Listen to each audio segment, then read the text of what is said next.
বলাগড় চাদরা কলোনির একটা বৃহৎ অংশ গঙ্গা ভাঙনে কবলে। আজ হুগলি সাংসদ রচনা বন্দ্যোপাধ্যায় বলাগড়ে বন্যা কবলিত এলাকা পরিদর্শনে এসে ভাঙন এলাকায় গেলেও ওখানকার মানুষ রচনা বন্দ্যোপাধ্যায়কে ঘিরে ক্ষোভ প্রকাশ করেন। রচনা বন্দ্যোপাধ্যায় তাদের আশ্বাস দেন বিষয়টি পার্লামেন্টে তুলেছিলেন এবং চেষ্টা করবেন যত তাড়াতাড়ি এই সমস্যার সমাধান করা যায়।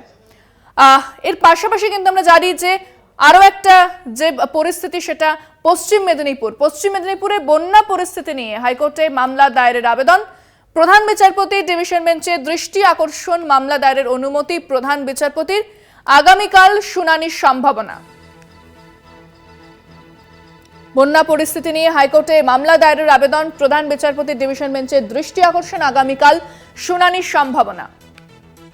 পশ্চিম মেদিনীপুরের বন্যা পরিস্থিতি নিয়ে মামলা দায়েরের আবেদন, প্রধান বিচারপতির ডিভিশন বেঞ্চের দৃষ্টি আকর্ষণ,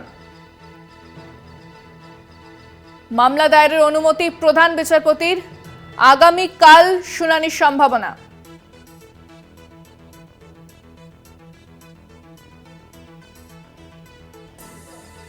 আগামীকাল শুনানির সম্ভাবনা বলে জানা যাচ্ছে। আমরা জানি পশ্চিম মেদিনীপুরের অবস্থা অত্যন্ত খারাপ এবং সেখানে যেভাবে বহু গ্রাম জলমগ্ন হয়ে পড়েছে। এবার পশ্চিম মেদিনীপুরের বন্যা পরিস্থিতি নিয়ে হাইকোর্টে মামলা দায়েরের আবেদন। ফোনে রয়েছেন প্রতিনিধি পীযূষ কান্তি নাগ। পীযূষ, ঠিক কি জানা যাচ্ছে?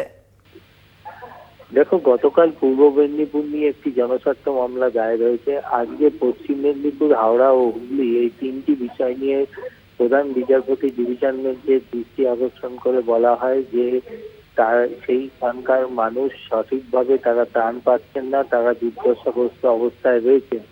এই নিয়ে তারা জনস্বার্থ মামলা দায়ের করতে চান। প্রধান বিচারপতি এই মামলা দায়েরের অনুমতি দিয়েছেন। আগামীকাল এই মামলার শুনানির সম্ভাবনা রয়েছে। ধন্যবাদ পীযূষ। কথা বললাম প্রতিনিধি পীযূষ কান্তি নাগের সঙ্গে।